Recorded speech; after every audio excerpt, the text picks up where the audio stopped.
چلے بھائی، اگلا سوال ہے، کیا میں دو سگی بہنوں سے ایک ہی وقت میں نکاح کر سکتا ہوں یا نہیں؟ میری دعا ہے جی آپ کا ایک سے ہی نکاح ہو جائے، یہاں تو لوگوں کا ایک نکاح بھی نہیں ہو رہا۔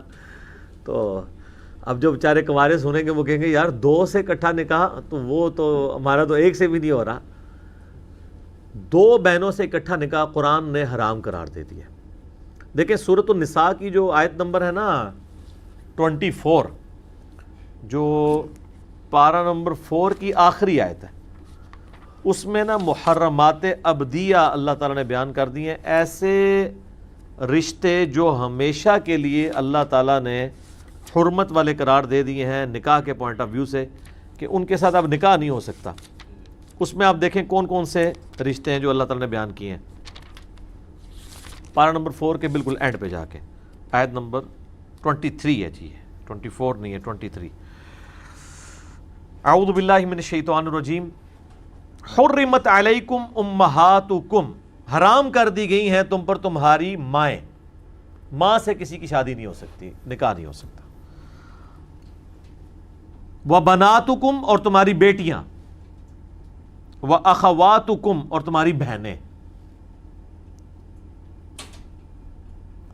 وعماتکم، اور تمہاری پھوپھیاں، یعنی آپ کی جو والد کی سگی بہن ہے، وخالاتکم، اور تمہاری خالائیں، والدہ کی بہن، وبنات الاخی، اور بیٹیاں بھائی کی، بھتیجیاں، وبنات الاختی، اور بیٹیاں بہن کی یعنی بھانجیاں۔ یہ وہ سارے ہیں جن سے آپ نکاح نہیں کر سکتے۔ وَأُمَّهَاتُكُمُ اللَّاتِي أَرْضَعْنَكُمْ، اور وہ مائیں جو دودھ کے رشتے سے تمہاری مائیں ہیں، جن کا دودھ تم نے پیا ہوا ہے، ان سے بھی تمہارا نکاح نہیں ہو سکتا۔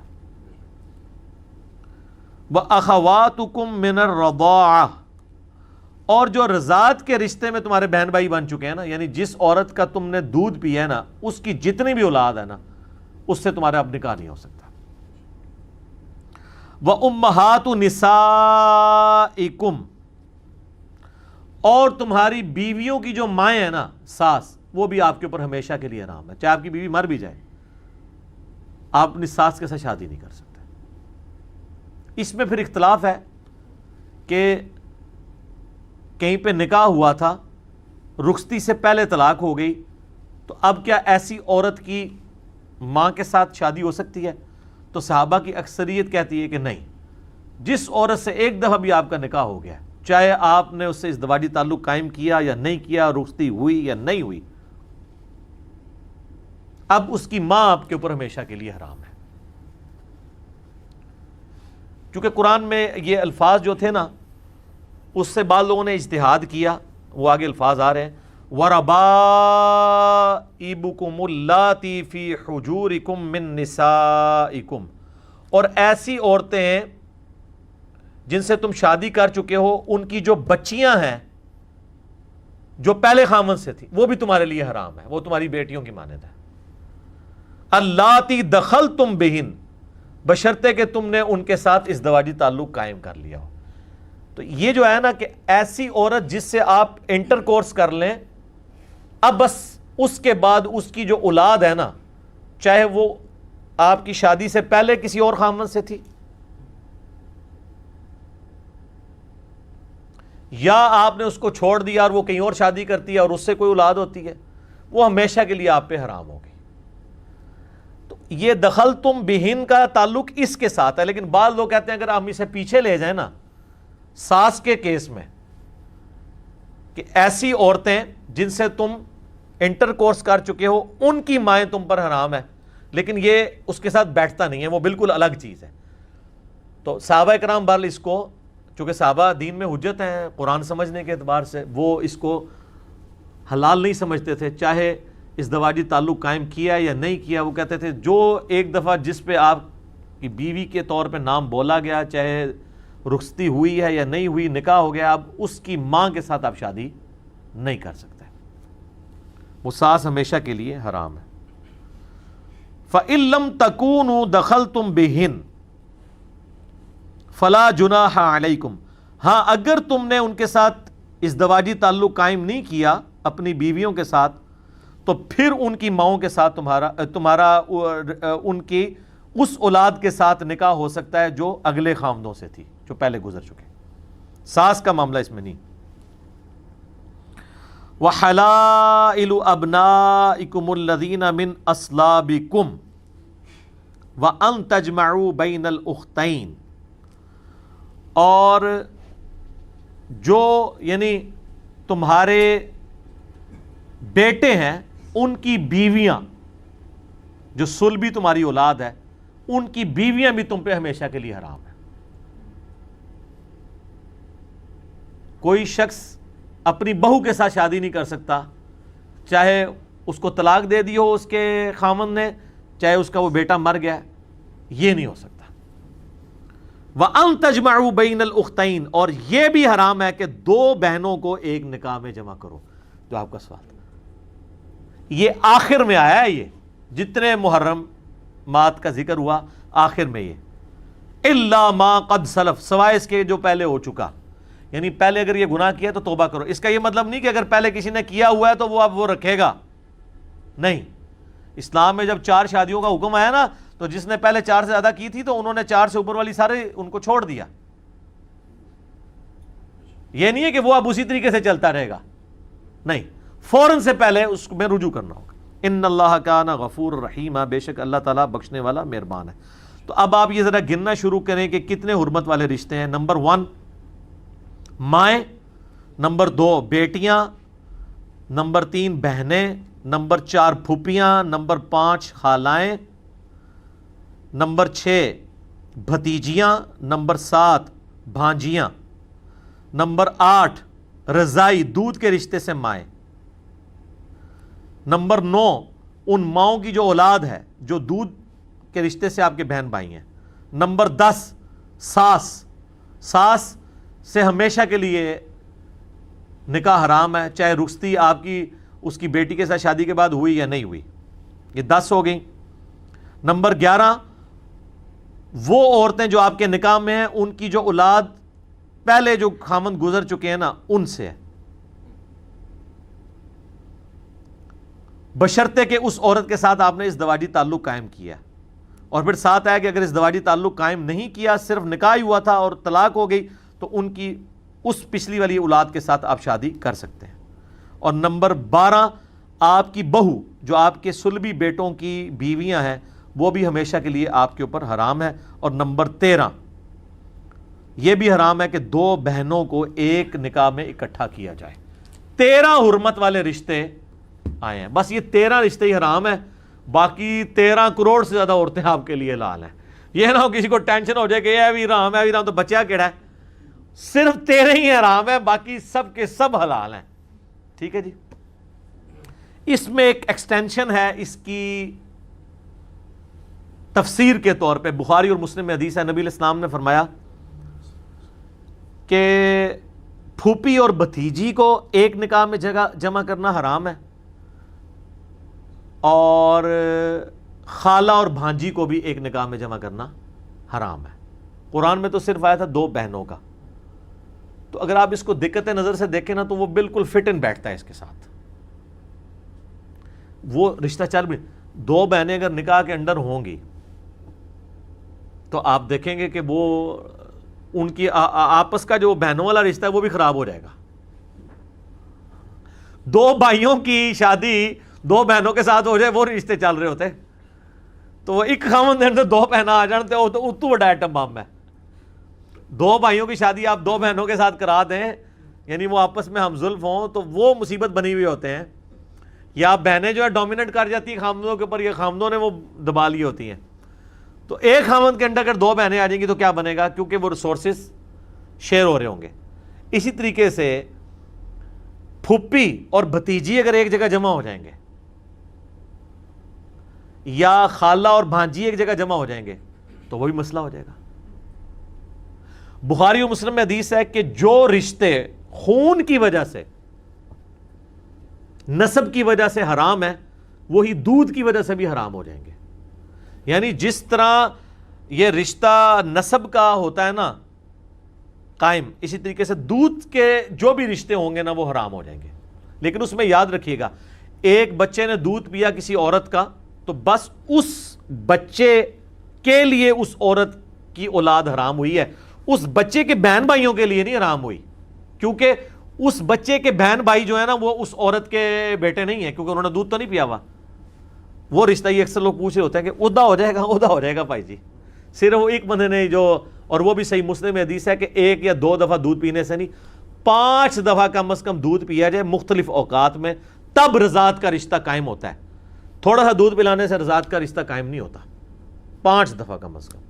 وہ صحیح مسلم میں حدیث موجود ہے.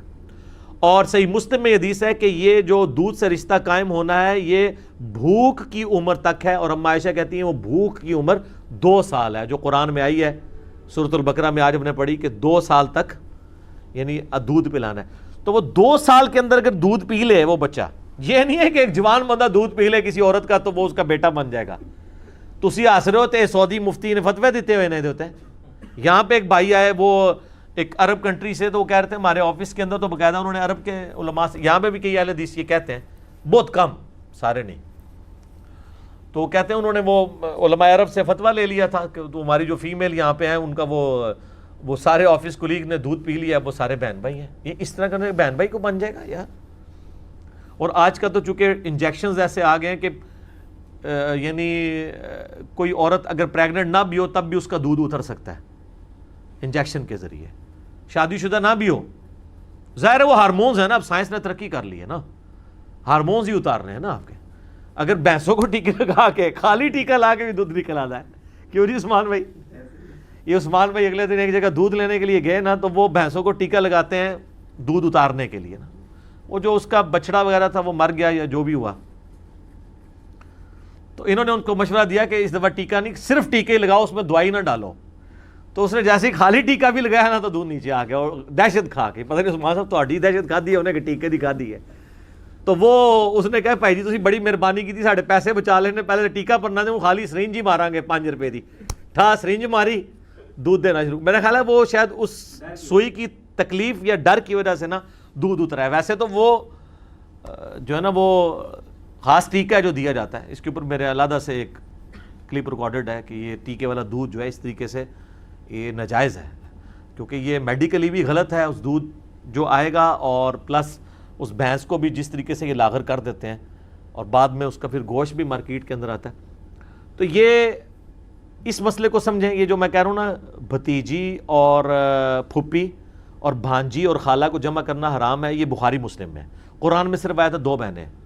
تو اس کو سمجھنے کے لیے نا علماء نے ایک سمپل سا فارمولہ بنایا ہے کہ ہر وہ 2 عورتیں ایک مرد کے انڈر جمع نہیں ہو سکتی, کہ جن عورتوں میں سے ایک کو مرد اگر تصور کر لیا جائے تو دوسری عورت کے ساتھ اس کی شادی نہ ہو سکتی ہو. مثلا 2 بہنیں ہیں, بہنوں میں سے ایک بہن کو اگر مرد تصور کر لیا جائے, دوسری کو عورت ہی, تو کیا یہ ان 2 عورتوں کی آپس میں شادی ہو سکتی ہے؟ نہیں. اچھا, پھپھی اور بھتیجی میں سے اگر ایک کو یہ سمجھ لیا جائے کہ بھتیجی مرد ہے, تو کوئی لڑکا بھتیجا اپنی پھوپھی سے شادی کر سکتا ہے, کوئی لڑکا اپنی خالہ سے کر سکتا ہے, وہ تو حرمت قرآن میں آ گئی. تو جس طرح یہ فارمولہ بنتا ہے نا, اس تحت وہ عورتیں جن میں سے ایک کو مرد تصور کر لیا جائے, وہ 2 عورتیں بھی کسی ایک اور مرد کے اندر ایک وقت میں جمع نہیں ہو سکتی. ہاں آلٹرنیٹیولی ہو سکتی ہیں, جس طرح نبی علیہ السلام کی 2 بیٹیاں یکے بعد دیگرے, سیدہ ام کلثوم اور سیدہ رقیہ, حضرت عثمان کے عقد میں رہی ہیں. ہے بہنیں تھیں, بیک وقت نہیں تھی. بیک وقت یہ والا جو رشتہ ہے یہ بیک وقت منع ہے. اگر ایک نے طلاق لے لی یا ایک فوت ہو گئی, دوسری نے شادی کر لی, وہ بالکل ٹھیک ہے. اور اس میں ایک اشارتاً گفتگو کر لیتا ہوں, چونکہ یہ بڑی میرے خیال انفارمیٹیو گفتگو ریکارڈ ہوگی ہے. اس میں کوئی اس سے کوئی ریلیٹڈ آپ کے دماغ میں کوئی ہے بات تو میں وہ بھی بتا دیتا ہوں. میں نے تو کوئی بات نہیں چھوڑی. ایک ایشو ہے جو مسارحت کے رشتے کے حوالے سے پوچھی جاتی ہے. اب یہ کوڈ ورڈ میں بات کر رہا ہوں, یہ فقہ حنفی میں یہ ایک مسئلہ ہے, میں کوشش کروں گا اسے کنٹرول الفاظ میں استعمال کروں. ان کے ہاں یہ مسئلہ پایا جاتا ہے اور اس کو بڑا فخریہ وہ بیان کرتے ہیں اور شادی شدہ لوگوں کو بتا رہے ہوتے ہیں, اور شادی شدہ لوگ بیچارے پریشان ہو جاتے ہیں. وہ کہتے ہیں کہ جی اگر اب یہ چونکہ ایک معاشرے کا بہت بڑا ایشو ہے، ہم سے لوگ پوچھتے بھی ہیں، بعض اوقات واقعی اس طرح کے واقعات رپورٹ بھی ہو جاتے ہیں، ہمیں چونکہ اکیڈمی میں فون آتے بھی رہتے ہیں. اگر کسی شخص نے فقہ حنفی کا مسئلہ میں بتا رہا ہوں آپ کو، قرآن و سنت کا یہ مسئلہ نہیں ہے. امام بخاری نے باقاعدہ صحیح بخاری میں باب باندھ کرنا مساریت کے رشتے کو کنڈیم کیا ہے کہ اس طریقے سے کوئی کسی کی بیوی فارغ نہیں ہوتی. فقہ حنفی والے یہ کہتے ہیں کہ جی اگر کسی مرد نے ایون غلطی کے ساتھ بھی بھول بھلائیے سے شہوت کے ساتھ اپنی ساس کو ہاتھ لگا لیا، ہاتھ، تو اس کی اپنی بیوی ہمیشہ کے لیے اس پہ حرام ہوگی. جی یہ پیٹ مسئلہ ہے، اور بڑے فخریہ بتاتے ہیں اس اعتبار سے کہ یہ پتہ جے یقین کرو تہاڈی پبلک نو اگر اینج پتہ لگنا شروع ہو جائے نا تو تانوں طلاقاں دے کے ٹر جانو. اپنی بیوی تو نہیں انہوں نے چھڈنی، تانوں نہیں انہوں نے چھڈنا. ٹھیک ہے، جس طرح میں نے ان کا مسئلہ بتایا تھا نا، یہ کہتے ہیں گن پوائنٹ پہ طلاق دلوائی جا سکتی ہے، جبکہ قرآن سورہ النحل میں کہتا ہے کہ اگر کسی میں زندگی موت کی کشمکش بن گئی، گن پوائنٹ پہ اسے ایک تلوار کی نوک پہ کوئی کہتا ہے نا کلمہ کفر بک، اور دل میں ایمان ہے تو وہ کفر بول بھی دے تو اس کا ایمان نہیں جاتا، تو بیوی کیسے چلی جائے گی؟ اسے کہتے ہیں جبری طلاق. یہ کہتے ہیں نہیں، طلاق جبری واقعہ ہو جاتی ہے. سر اگر یہ ہونا شروع ہو جائے تو یہی کچھ تو پہلے ہوتا تھا، حکمران بنو امیہ اور بنو عباس کے یہی تو کرتے تھے لوگوں کی عورتیں ہتھیانے کے لیے. اگر وہ کہتا ہے نہیں ہو جاتی ہے تو پھر اس کا علاج میں نے ان کو یہی دیا. یہ کہتے ہیں بڑا خطرناک کھیل کھیل رہا ہے. یہ خطرناک کھیل صرف سمجھانے کے لیے، میں نہیں کہتا آپ کریں. حکومت کی کسٹڈی میں ان تمام علماء کو ان کی بیویوں کو طلاق دلوانی چاہیے، گن پوائنٹ پہ نہیں. حکومت تو ویسے ہی ببکی مارے گی، ایک کمرے میں جمع کر کے ان کی ویڈیو بنائیں، یوٹیوب پہ چڑھائیں. بڑے بڑے علماء جو یہ کہتے ہیں میں اس فتوے پہ قائم ہوں، اس کے بعد ان کو باہر نکالیں. میں دیکھتا ہوں کون اپنی بیوی چھوڑتا ہے. سب کے سب کہیں گے نہیں نہیں یار یہ تو فتوی غلط تھا، ہم اس سے رجوع کرتے ہیں. جب تک اپنے اوپر نہ پڑے تو بندے کو یہ فتوے نہیں سمجھ آتے. لوگوں کو بتانے کے لیے، لوگوں کو پریشان کرنے کے لیے فتوے لوگوں کو بتاتے پھرتے ہیں. ایسے کوئی طلاق واقع نہیں ہوتی. کئی مرد ہیں ان کو پریشرائز کر کے لوگ بیویوں کو طلاق دلوا دیتے ہیں. اس طرح نہیں طلاق ہوتی ہے جب تک اس کی دل میں نیت نہیں ہے طلاق دینے کی. تو وہ مساریت کا میں بتا رہا تھا، یہ اس طرح کہتے ہیں جی وہ ہاتھ لگایا تو فارغ.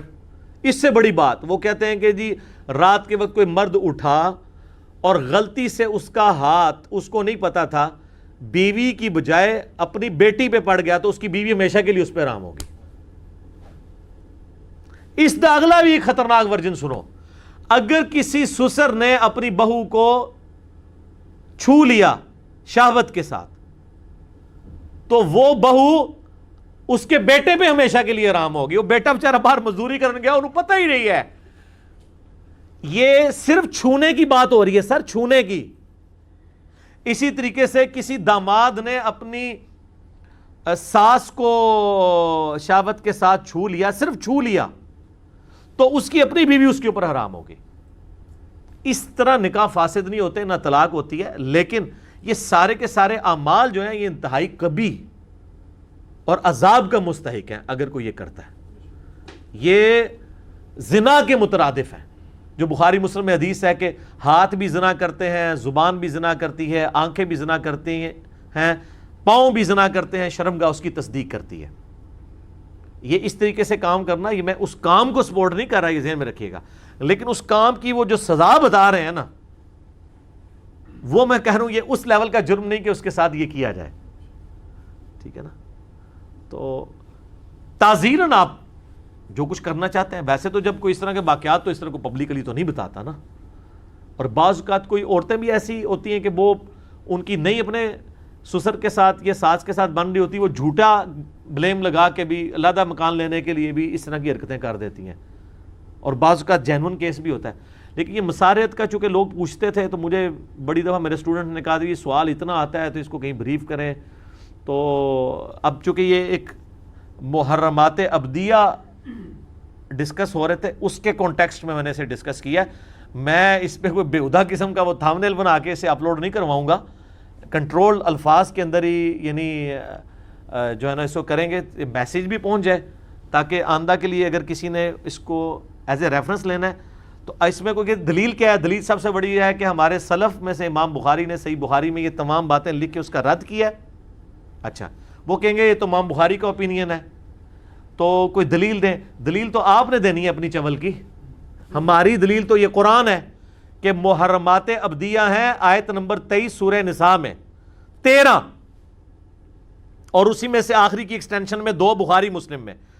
آپ اس کے علاوہ ایک رشتہ ڈیولپ کر رہے ہیں کہ وہ بھی حرام ہو جائے گی، تو وہ آپ کو ثابت کرنا ہوگا کہ کہاں سے حرام ہوئی ہے۔ دلیل تو آپ نے دینی ہے، دلیل ہم نے تو نہیں دینی، چونکہ آپ نے اسے حرام قرار دیا ہے نا، تو دلیل آپ نے دینی ہے نا۔ حلال تو اپنی اصل میں ہے، حلال تو اپنی اصل میں ہے، حرام کے لیے دلیل چاہیے کہ آپ بتائیں کہاں لکھا ہوا ہے، ٹھیک ہے نا، چونکہ دعویٰ تو آپ کا ہے۔ ہمیں جو اللہ نے حرام بتائے ہیں رشتے وہ بتا دیے قرآن میں، بخاری مسلم میں، آپ اس کے اندر اپنی طرف سے بھی حرام رشتے ایڈ کر رہے ہیں، یا آپ بیوی کے فارغ ہونے کا یا طلاق کا اور راستہ بھی بتا رہے ہیں جو قرآن و حدیث میں موجود نہیں ہے، تو دلیل تو آپ کو پیش کرنی پڑے گی۔ اور پھر کہتے ہیں دسو قرآن حدیث کتنے لکھے ہے، ایڈی وڈی چول ماری ہے، قرآن حدیث تو نہیں ہونی نا، یہ تو چولوں والی کتاب ہی چول ہوئے گی نا، یہ تو تسی کھڑنی ہے نا، ٹھیک ہے۔ خود سے ایک بات بتاتے ہیں پھر بتاتے ہیں کہاں لکھا ہوا ہے، قرآن حدیث میں کیوں یہ لکھا ہوا ہوگا؟ قرآن حدیث نے جو شریعت بیان کی ہے وہ کر دی ہے، تو یہ اصول بھی سمجھیں کہ جو دعویٰ کر رہا ہے دلیل اس نے لے کے آنی ہے۔ ہم نے ان کے دعوے کو کہا کہ آپ کا دعویٰ باطل اس لیے کہ اگر یہ حرمت کے رشتے تھے تو قرآن میں سورہ نساء آیت نمبر 23 میں آ جاتے یا بخاری مسلم میں آ جاتے۔ رضاعت کا رشتہ آیا ہے، وہ میں نے بتا دیا، قرآن میں بھی رضاعت کے بارے میں بات آ گئی ہے، ٹھیک ہے۔ باقی جو چیز حدیث میں تھی میں نے بتا دی، قرآن سے 13 وہ بتا دیے کہ یہ محرمات ہیں۔ آپ نے جو یہ چیزیں ڈیولپ کر لی ہیں تو وہ آپ کو بتانی ہوگی، وہ ہم نے نہیں بتانی ہوگی، ٹھیک ہوگا جی؟ جزاک اللہ۔